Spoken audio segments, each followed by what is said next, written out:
Việt Nam ánh dương rực sáng,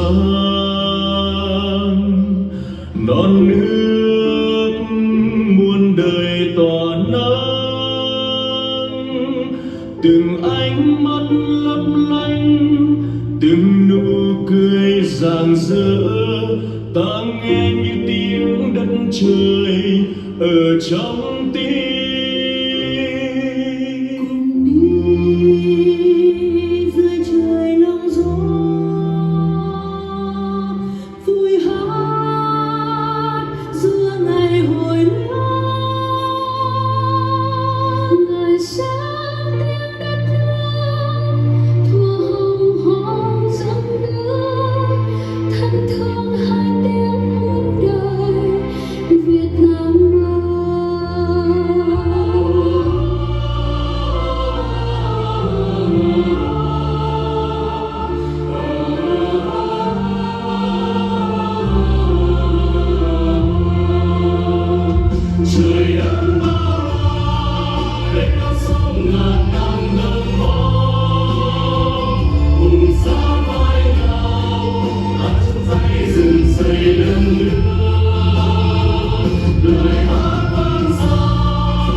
Ngày hôm nay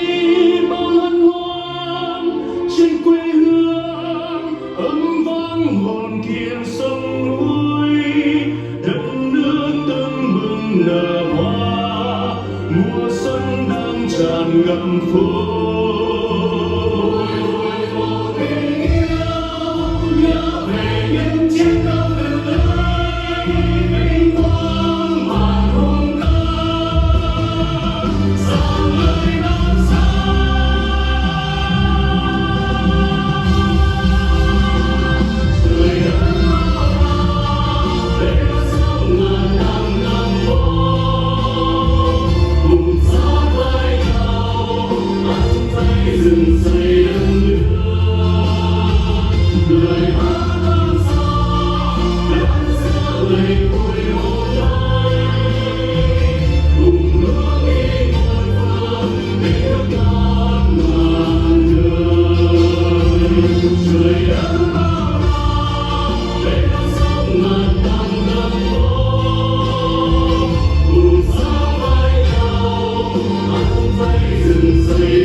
Kính thưa quý vị, những giai điệu đầy tự hào của